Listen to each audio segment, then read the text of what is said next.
খতম তারাবি পড়া কি সূরা তারাবির থেকে উত্তম? সম্পর্ক জোরদার করার অন্যতম মাধ্যম হচ্ছে কোরআনিক রিসার্চ। সেটি কোরআন হাতে নিয়ে হতে পারে, সেটি তারাবির সালাতে মুসাল্লায় দাঁড়িয়ে হতে পারে, সেটি সূরা তারাবি পড়া উপলক্ষে উত্তম না খতম তারাবি পড়া? তো অবশ্যই খতম তারাবিকে ডাইরেক্ট বেদাত বলা হয়েছে। দ্রুত গতিতে খতম করার 18 মিনিটে 20 রাকাত তারাবি শেষ। বাবারে বাবা, নাউযুবিল্লাহি মিন যালিক। দ্রুত সালাত পড়া, দ্রুত কোরআন তেলাওয়াত করা, দুটোই আসলে অশুদ্ধ হওয়ার দিকে আমাদেরকে নিয়ে যায়। খতম তারাবি মানে কি? এমনি সবাই মিলে ফাঁকি দিচ্ছে, কেউ বুঝে না কেউ। জাবের খান তিনি একটা প্রশ্ন সম্ভবত লিখেছেন, শায়েখ সূরা তারাবি পড়া ইসলামে কোথা থেকে প্রথম শুরু হয়েছে এবং এটা পড়া কতটুকু ইসলাম সম্মত? আসসালামু আলাইকুম রাহমাতুল্লাহ। দর্শক, আজকের ভিডিওতে আমরা জানবো খতম তারাবি পড়া উত্তম নাকি সূরা তারাবি পড়া উত্তম। আজকের এই ভিডিওটি মনোযোগ সহকারে দেখলেই আপনারা সবকিছু ক্লিয়ার হয়ে যাবেন ইনশাআল্লাহ। আজকের এই ভিডিওটি খুবই গুরুত্বপূর্ণ হতে চলেছে, তাই বলছি ভিডিওটি কেউ স্কিপ করবেন না। তো দর্শক, আজকের এই বিষয়ে জনপ্রিয় প্রসিদ্ধ কয়েকজন আলেমের মুখ থেকে আলেমদের মতামত আমরা জানবো। এই আলেমদের মধ্য থেকে যে আলেমদের মতামত সহিহ কুরআন হাদিস এবং দলিল ভিত্তিক মনে হবে, সেটি আপনারা আপনাদের বিবেক দিয়ে গ্রহণ করবেন। তো দর্শক, চলুন বিস্তারিত আলেমদের মুখ থেকে শুনে আসি। সম্পর্ক জোরদার করার অন্যতম মাধ্যম হচ্ছে কোরআনিক রিসাইটেশন। সেটি কোরআন হাতে নিয়ে হতে পারে, সেটি তারাবির সালাতে মুসাল্লায় দাঁড়িয়ে হতে পারে, সেটি কিয়ামুল লাইলের রাত্রির গভীরেও হতে পারে। এজন্য খতম ওঠানোর জন্য উঠে পড়ে না লেগে আমাদের বিশুদ্ধ তেলাওয়াত নিশ্চিত করা উচিত। আমরা প্রতিদিন যতটুকু রমাদানে তেলাওয়াত করব আমরা যাতে বিশুদ্ধভাবে করি, তাজভিদ মেনটেন করে যেন করি, তাহসিনের সাথে করি, এবং তেলাওয়াতের গুণগত মান নিশ্চিত করে যাতে আমরা তেলাওয়াত করি। কারণ রুব্বা কারি লিল কোরআন ওয়াল কোরআন ইয়ালআনুহু, কোরআনের কিছু কারি আছে বা তেলাওয়াতকারী আছে যাদেরকে কোরআন রহমতের পরিবর্তে লানত দেয়। তো আমরা যেন রহমতের মাসে লানত না কুড়াই, আমরা যেন বেশি বেশি রহমত কুড়াতে পারি। এজন্য প্রথম কথা হচ্ছে যে আমরা যাতে তাজভিদ মেনটেন করে তেলাওয়াতের গুণগত মান নিশ্চিত করে কোরআন তেলাওয়াত করি। কারণ কালামুল্লাহ মাজিদে সূরাতুল মুজাম্মিলের 4 নম্বর আয়াতে আল্লাহ তাআলা আমাদেরকে আদেশ করেছেন এবং বলেছেন ওয়ারাত্তিলিল কোরআনা তারতিলা। আমাদের যে রকম মনে চায় আমরা চাইলে কিন্তু ওই রকম কোরআন তেলাওয়াত করতে পারি না, আমাদেরকে তারতিলের সাথে কোরআন তেলাওয়াত করতে হবে। তারতিলের সাথে অর্থাৎ ধীরস্থিরভাবে থেমে থেমে তাজভিদ মেনটেন করে তেলাওয়াতের যে গুণগত মান সেটাকে নিশ্চিত করে তেলাওয়াত আদায় করার নামই হচ্ছে তারতিল। আল্লাহর হাবিব সাল্লাল্লাহু আলাইহি ওয়াসাল্লাম তারতিলের সাথে তেলাওয়াত করতেন। তো আমি খতম দেওয়ার জন্য যে উঠে পড়ে লাগে আমাদের দেশের ট্রেডিশন, কেউ যদি এই তারতিলের যত সিফাত আমি বর্ণনা করলাম এই সবগুলো মেনটেন করে যদি কেউ খতম দিতে পারেন তাহলে এটা নূরুন আলা নূর, এটা তো অনেক ভালো, এটা প্রশংসনীয়, হাদা মাহমুদ, এটা অবশ্যই প্রশংসনীয়। আপনি তারতিলের সাথে তাজভিদের সাথে থেমে থেমে ধীরে ধীরে যদি কোরআন তেলাওয়াত করে শুরু থেকে শেষ পর্যন্ত রমাদানে যেতে পারেন, এটা খুবই ভালো এবং এভাবেই কোরআন তেলাওয়াত আমাদের করা উচিত। সেক্ষেত্রে আমি মাঝে মাঝে যারা হয়তো শুরু থেকে শেষ পর্যন্ত শেষ করতে চান বা পারেন না তাদের জন্য একটা ছোট্ট টিপস শেয়ার করি। সেটি হচ্ছে রমাদানের প্রত্যেক সালাতের পরে যদি আপনি 4 পৃষ্ঠা করে কোরআন তেলাওয়াত করেন তাহলে প্রতিদিন 20 পৃষ্ঠা আপনার তেলাওয়াত হবে। অর্থাৎ ফজরের সালাতের পরে যেহেতু আপনার ওযু আছে আপনি 4 পৃষ্ঠা কোরআন পড়ুন যদি সুযোগ হয়, জোহরের সালাতের পর আরো 4 পৃষ্ঠা পড়ুন, আসরের সালাতের পর আরো 4 পৃষ্ঠা, এভাবে 5 ওয়াক্ত সালাত শেষে 4 পৃষ্ঠা করে যদি আপনি পড়েন তাহলে 4 5 20 20 পৃষ্ঠা, আর প্রতিটি পাড়ায় 20 পৃষ্ঠা থাকে হেফজ কোরআনে। বাংলাদেশের নুরানি যে কোরআন 20 পৃষ্ঠা থাকে, তাহলে প্রত্যেক সালাত শেষে 4 পৃষ্ঠা করে পড়লে কিন্তু আপনি একদিনে 20 পৃষ্ঠা কোরআন তেলাওয়াত করতে পারলেন এক পারা। তার মানে 30 দিনে আপনি সহজেই 30 পারা এভাবে পড়তে পারেন। এটা হচ্ছে যাদের পক্ষে সম্ভব হয়ে ওঠে না। আর যারা টাইম ফিক্স করে পড়তে অভ্যস্ত, যে না আমি প্রতিদিন ফজরের পরে 2 ঘন্টা পড়ি বা রমাদানে আমি জোহরের পরে 2 ঘন্টা পড়ি, তাদের কথা ভিন্ন। তাহলে সম্মানিত শুধু প্রথম কথা আমরা যেটা বললাম সেটা হচ্ছে তেলাওয়াতের গুণগত মান নিশ্চিত করে যাতে আমরা তেলাওয়াত করি। এই রমাদানে আমাদের প্রধান সিলেবাস হবে কোরআন। কারণ অনেক বেশি পরিকল্পনা যখন আমরা নেই, অনেক সময় অনেকের কাছ থেকে এই অভিজ্ঞতার কথা শুনি যে অনেকগুলো পরিকল্পনা রমাদানে নিয়েছিলাম, আসলে কোনোটাই করা হয়নি। তাই আমি বলবো যে রমাদানে আমরা কোরআন কেন্দ্রিক যেন প্ল্যান করি। আমরা অনেক মুহাদ্দিসিন একরামদের জীবনী জানি, ওনারা জগৎ বিখ্যাত মুহাদ্দিস ছিলেন, কিন্তু রমাদান আসলে আর হাদিস চর্চা করতেন না। মুহাদ্দিস হচ্ছেন যারা হাদিস শাস্ত্রে পারদর্শী। রমাদানে হাদিসের কিতাব রেখে দিয়ে ওনারা কোরআন তেলাওয়াত, কোরআনের তাফসির এগুলো পড়তেন। সেক্ষেত্রে আমরা মুসনাদে আহমদ ইবনে হাম্বলের সংকলক ইমাম আহমদ ইবনে হাম্বলের কথা বলতে পারি। লক্ষ লক্ষ হাদিস মুখস্থ জানতেন, স্বতন্ত্র হাদিসের কিতাব হিসেবে অনেক বড় একটা হাদিসের কম্পাইলেশন করেছেন মুসনাদে আহমদ ইবনে হাম্বল। তো তিনি রমাদান আসলে ওনার হাদিসের পাণ্ডুলিপিগুলো সব রেখে দিয়ে কোরআন নিয়ে বসে যেতেন। তাই আমাদের এবারের রমাদানটা যেন আমরা শুধু কোরআন কেন্দ্রিক প্ল্যান করি বেশি বেশি। অর্থাৎ খতম তারাবি পড়া কি সূরা তারাবির থেকে উত্তম? সন্দেহাতীতভাবে তারাবির নামাজে গোটা কোরআন তেলাওয়াত করে শেষ করা একবার কমপক্ষে পুরো তারাবিতে পুরো রমজান জুড়ে একবার কোরআন কারীম তেলাওয়াত করে শেষ করা শোনা, এটা অধিকতর উত্তম ছোট ছোট সূরা বা কয়েকটা আয়াত দিয়ে তারাবি পড়ার চাইতে, এতে কোনো সন্দেহ নাই। সারা রমাদানে কমপক্ষে একবার কোরআন খতম করা তারাবিতে এটা মুস্তাহাব। কিন্তু 4G 5G গতিতে তারাবি পড়লেন, যে তারাবিতে হাবেশ সাহেবের শুধু আলামুন তা আলামুন ছাড়া আর কিছু বুঝলেন না, এইরকম তারাবি খতম তারাবি করার চাইতে সূরা তারাবি করা উত্তম। যে সূরা তারাবিতে আপনি এই আলামুন তা আলামুন ছাড়া আরো জিনিস বুঝবেন। আছে না অনেক এলাকাতে এরকম হয়, ওই যে কিছু ভিডিও আছে আপনার অনলাইনে দেখা যায় যে বিভিন্ন দেশের, আমার দেশে এত ন্যাক্কারজনক ঘটনা মনে হয় না বন্ধ করছে, দেখা যায় যে কি পড়ে কিছুই বোঝা যায় না, 1.5 মিনিটে 2 রাকাত শেষ। এরকম অনেক নামাজ আছে না নাই, অনেকে 1.5 মিনিটও লাগে না। এই তুফান মিল গতিতে সব কাজে গতি ভালো না। নতুন একটা ফোন বাইর হয়েছে, একবারে লেটেস্ট মডেল, আগের মডেলের সাথে এটা পার্থক্য কি, 1/4 সেকেন্ড আগে কাজ করে, ক্লিক করলে খোলে 1/4 সেকেন্ড আগে, ব্যাস। এটার কারণে এটার দাম অনেক বেশি। আছে না না এরকম? নতুন ডিভাইস আসছে, মডেল নতুন, দাম বেশি কেন? কারণ একটু আগে খোলে। তো এখানে গতি অনেক গুরুত্বপূর্ণ এবং গতির কারণে দাম বেড়ে যায়। এবাদতে কিন্তু সেটা না, এখানে গতি যত কম হবে কোয়ালিটি তত বেশি হবে। অতএব তারাবির নামাজের ক্ষেত্রেও যত আস্তে আস্তে পড়া যায় তত ভালো। বিভিন্ন এলাকায় হাবেশ সাহেব বেচারাদেরকে দূরের উপর রাখে মুসল্লিরা, ঠিক না ঠিক? আমি অনেক হাবেশ সাহেব জিজ্ঞেস করছি, ভাই এত হুলস্থুল কেন করে? বলে ভাই পাবলিক ডিমান্ড। কিসের ডিমান্ড? Public demand. বলে অনেক মুসল্লি আছে বলে হুজুর, পাশের মসজিদের মুসল্লি এসে বলছে, এই তোদের ইমাম সাহেবের কত সময় লাগে? আমাদের ইমাম সাহেবের 56 মিনিটে শেষ হয়ে যায়। তো এবার ইমাম সাহেবের মুসল্লিরা চাপ দেয়, হুজুর 55তে শেষ করতে হবে আজকে, কারণ 1 মিনিট হলে আগে যেতে হবে। দেখেন একটু যদি স্বাভাবিকভাবে আপনি তারাবি পড়েন 5 থেকে 10 মিনিট বেশ কম হবে, এর বেশি না। অতএব এই হুলস্থুল, যেটাতে হুলস্থুল বলতে অতিরিক্ত হুলস্থুল যদি হয় যে কিছুই না বোঝা যায়, তাই ওটার সাথে সূরা তারাবি উত্তম। কিন্তু কোরআন খতম করবেন, একটু স্পিডে তেলাওয়াত করছেন, বোঝা যায়, তাহলে অবশ্যই সেই খতম তারাবি উত্তম। খতম তারাবি পড়ার কোনো সহিহ বা সরিহ দলিল নেই, তবে যত চেষ্টা করবেন বেশি লম্বা করা, সুন্দর করে সালাত আদায় করা। আমাদের দেশে কি হয়, খতম তারাবি পড়তে গিয়ে সালাতের রুকুন আপনার কিছুই ঠিক নেই। পুরা মাস কেউ যদি জামাতের সাথে সালাত আদায় করতে চায় তাহলে এটা কি বেদাত হবে কিনা? না, এটা কখনোই বেদাত হবে না, যেহেতু এর আসলটা আল্লাহ নবী সাল্লাল্লাহু আলাইহি ওয়াসাল্লাম থেকে সাব্যস্ত। বুখারী শরীফের হাদিস যে এদেরকে তুমি সালাত আদায় করো। বুখারীতে অবশ্য রাকাতের সংখ্যা নেই, মুয়াত্তা এবং আবু দাউদ অন্যান্য জায়গায় রাকাতের সংখ্যাটা আছে। আমাদের দেশে হাফেজ ইমাম রেখে এই রমজান মাসে খতমে তারাবি করা হয়, অর্থাৎ 30 পারা কোরআনকে এই তারাবির সালাতে 27 তারিখের মধ্যে শেষ করতে হয়। সঙ্গত কারণেই খুবই দ্রুত গতিতে সালাত পড়া হয়, কোরআন তেলাওয়াত করা হয়, কোরআনের শব্দ অস্পষ্টভাবে বুঝতে পারা যায় না। এটা একটা বিষয় আছে আমাদের সমাজে। এমনকি ইসলামিক ফাউন্ডেশন থেকে, বাংলাদেশের সরকারি প্রতিষ্ঠান ইসলামিক ফাউন্ডেশন থেকেও কিন্তু এই জাতীয় একটা নির্দেশনা আসে যে সব মসজিদে একইভাবে খতমে তারাবি একই নিয়মে হওয়ার ক্ষেত্রে একটা নির্দেশনা ইতিপূর্বে ছিল, এবার হয়তো থাকতে পারে, জানি না কি হবে।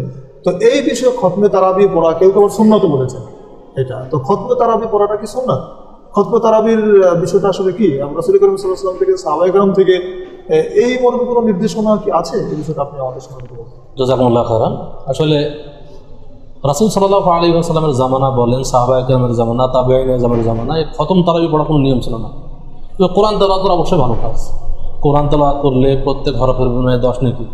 আপনি যত কোরআন তেলাওয়াত করতে পারেন এতে কোনো সমস্যা নেই। আপনি যদি কোরআন পড়তে পড়তে কোরআন খতমও করেন, আলহামদুলিল্লাহ, খুব ভালো কাজ। কিন্তু যখন আপনি রেওয়াজ বানিয়ে নেবেন যে খতম তারাবি পড়তে হবে, তখন তার দলিল লাগবে। যদি আমি বলি যে না খতম তারাবি পড়তে হবে, খতম তারাবি পড়াটাই সুন্নাত, তখন কিন্তু দলিল লাগবে যে আসলে কোন দলিলের ভিত্তিতে আমরা করছি। কিন্তু এমনি খতম তারাবি যদি করেন, আমাদের বাহরাইনে আলহামদুলিল্লাহ দেখা যায় যে 8 রাকাতে খতম, আরেক মসজিদে খতম করে দেয় 8 রাকাতে। তো যারা মনে করে, কিছু কিছু মসজিদ আছে যে লম্বা সালাত হয়, যাদের ইচ্ছা হয় যে আমি লম্বা সালাত আদায় করবো, লম্বা কিয়াম করবো এবং বেশি কেরাত শুনবো, তারা এই মসজিদে আসে, কিন্তু তাদের মধ্যে রেওয়াজ নেই যে খতম তারাবি করতে হবে, কারণ এটা দলিল বহির্ভূত, দলিল নেই। এবং মুহাদ্দিসিন কিরাম বা মুজতাহিদিন যারা আছেন, সালেহ আল ওসাইমিন রাহিমাহুল্লাহ বলেন, এরা কিন্তু একই কথা বলছেন যে খতম তারাবি পড়ার কোনো সহিহ বা সরিহ দলিল নেই। তবে যত চেষ্টা করবেন বেশি লম্বা করা, সুন্দর করে সালাত আদায় করা। আমাদের দেশে কি হয়, খতম তারাবি পড়তে গিয়ে সালাতের রুকুন আপনার কিছুই ঠিক নেই। তাহলে তো একটা আপনি একটু বেশি কেরাত করতে যায় বা মনে করছেন খতম তারাবি বলবো, আমার সালাতে তো হচ্ছে না, এদিকে আগে লক্ষ্য রাখতে হবে আমার সালাত হচ্ছে কি হচ্ছে না। তো যারা খতম তারাবির নামে বিভিন্নভাবে কোরআনের অবমাননা করছে, না কোরআনের অবমাননা, যার উচ্চারণ ঠিক নেই, যার কোরআন বলা যায় না, শুধুমাত্র কোরআনের প্রথমে একটু শুরু বোঝা যায়, আয়াত আর শেষে বলে দেবে, মাঝখানে যে কি বললো কিছু বুঝতে পারবেন, নির্দেশ করা হবে না। এবং কোরআন যদি আপনি অশুদ্ধভাবে পড়েন এবং তাজবিদ ঠিক না থাকে তাহলে তো পাপী হবেন। আপনি জানেন কোরআন, যারা হাফেজ কোরআন শুদ্ধ করে তেলাওয়াত জানে, কিন্তু খতম করতে যে তারা যে স্পিডে তেলাওয়াত করে এবং তারা যে কোরআনের যে আদব রক্ষা করা দরকার সেটা রক্ষা করে না, এর জন্য তো নেকি করতে যে পাপই হচ্ছে। যে অর্থে আল্লাহ সুবহানাহু ওয়া তাআলা বলেছেন ওয়াইদা কুরিয়াল কুরআন ফাসতামিলাহু আনসিতু, ফাসতামিলাহু আনসিতু, হ্যাঁ তোমরা চুপ থাকো এবং শোনো। তো শুনবেটা কি শুনবো আমি, এবং খালি শোনা তো শুনলাম, যা শুনলাম, রুকু সিজদা তো খাটো করা যায় না, এত দ্রুত ওঠা বসা। তো আসলে এই জন্য সকলকে বলবো যে খতম তারাবি পড়ার কোনো দলিল নেই যে খতম তারাবি পড়তেই হবে, কিন্তু সুন্দরভাবে যদি পড়তে চান পড়েন, আপনি পড়তে লম্বা করেন, যেহেতু খতম হয় তাহলে আমরা বহু নেকি লম্বা হবে, 2 খতম পড়েন আপনি, কোনো সমস্যা নেই, এবং অনেক নেকির লম্বা হবে।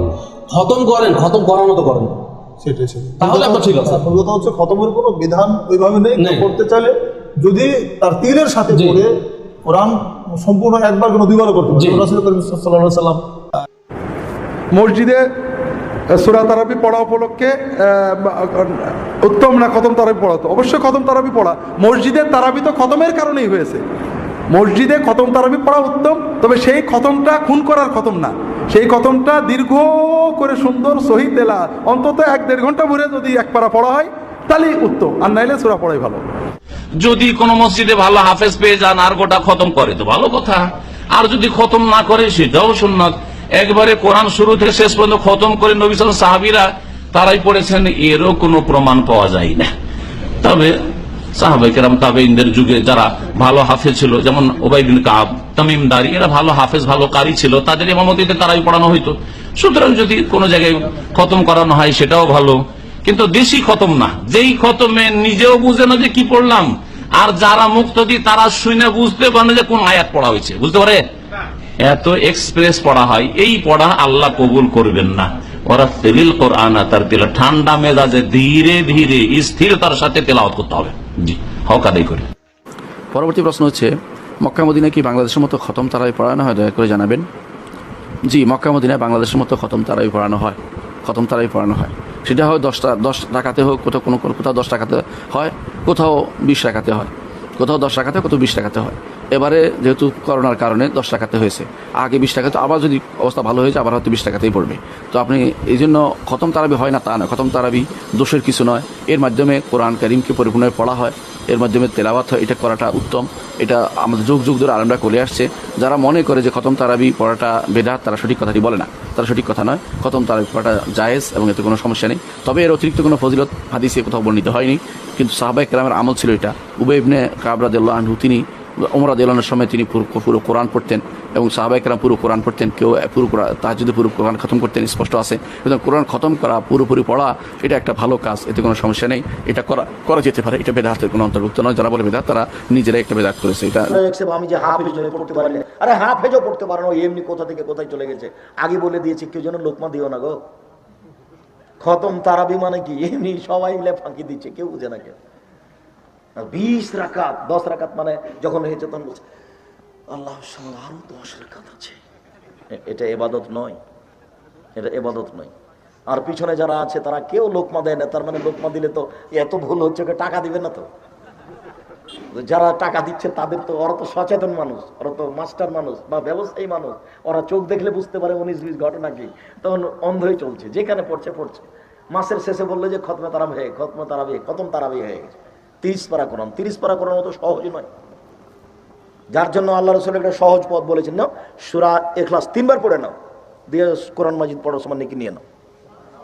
ওটাও অনেক মর্যাদা। 1 মাসে পড়ো, 15 দিনে পড়ো, 7 দিনে পড়ো, 3 দিনে পড়ো, কোরআন মাজিদ শুরু থেকে শেষ পর্যন্ত পড়ো।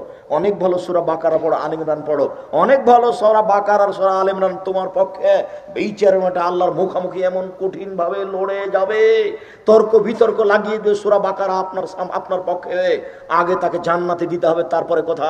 আল্লাহ বলছে নাও পাপী জাহান্নামে যাবে, সূরা বাকারা বললে জি না, আমাকে পড়েছো তাকে আগে জান্নাতে দিতে হবে, তারপরে কোনো কথা। আপনার পক্ষ হয়ে সূরা বাকারা তুমুল ঝগড়া করবে আল্লাহর সাথে, আপনাকে আগে জান্নাত দিবে, তারপরে বা সূরা বাকারা থামবে। আমি আর আপনি তো বুঝলাম না, তখন সহজ করে দিয়েছেন আল্লাহ রাসূল। তাহলে এক কাজ করো, সূরা ইখলাস 3 বার পড়ো, সব হয়ে যাবে। 1 মিনিটে 1 বার কোরআন মাজিদ, 1 মিনিটে 1 বার কোরআন মাজিদ। আব্দুর রাজ্জাক সাহেব এত সহজ? জি, আপনি ব্যাগ ভরে নেন না নেকিতে, সমস্যা নেই। 4টা কাজ থাকলে কবরের শাস্তি হবে না।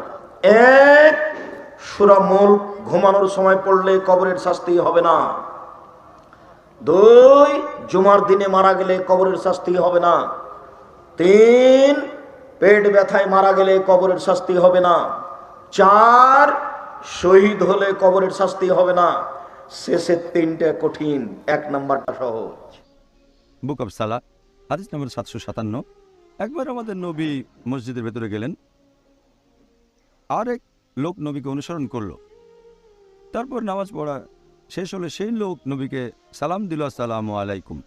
নবী তাকে উত্তর দিয়ে তারপর বললেন যে তুমি আবার নামাজ পড়ো, কারণ তুমি নামাজ পড়োনি। সেই লোক আবার নামাজ পড়ে নবীর কাছে ফিরে আসলো। নবী তখন বললেন তুমি আবার নামাজ পড়ো, তুমি নামাজ পড়োনি। সেই লোক 3য়বারের মতো নামাজ আদায় করলো, তারপর নবীর কাছে আসলো। নবী আবারও বললেন যাও নামাজ পড়ো, কারণ তুমি নামাজ পড়োনি, 3য়বার। তখন সেই লোক বলল এর চেয়ে ভালো করে আমি নামাজ পড়তে পারবো না, হে রাসূল আমাকে শেখান কীভাবে পড়বো। তখন নবী তাকে বললেন যে তুমি তাকবীর দেওয়ার পরে দাঁড়ানো অবস্থায় বিভিন্ন সূরা পড়বে পবিত্র কোরআন থেকে, যেগুলো অন্তর থেকে জানো, কোরআনের যে সূরাগুলো তুমি জানো সেগুলো পড়বে।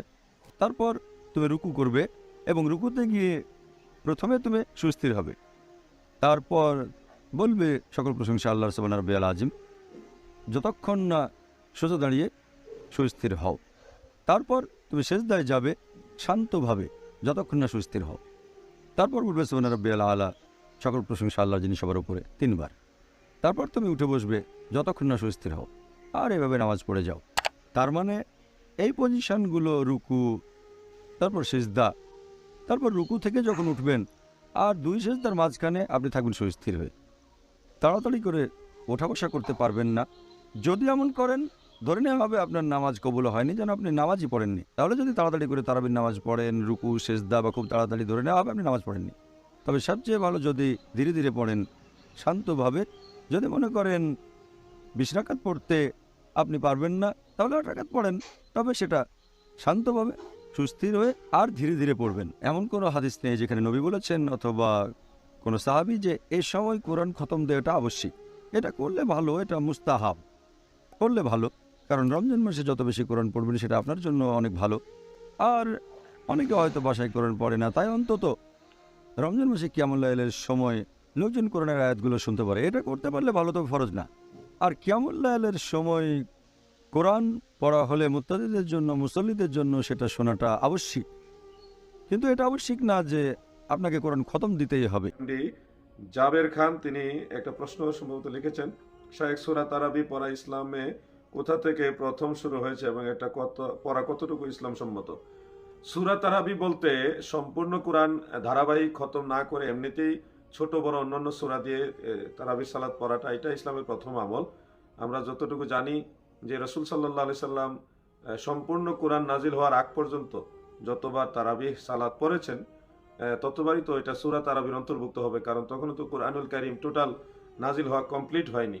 এজন্য সূরা তারাবি আগেই ছিল। পরবর্তীতে সাহাবায়ে কেরামের যুগে এসে খাতমে তারাবি বা খাতমে কোরআনের মাধ্যমে তারাবি সালাত পড়ার প্রচলন এসেছে। আমরা কোরআনুল কারীমের খতমের বিষয়টাকে প্রাধান্য দেওয়ার চেষ্টা করব, অথবা সূরা তারাবিও পড়তে পারবো, দুইটাই আমাদের জন্য অনুমোদন রয়েছে।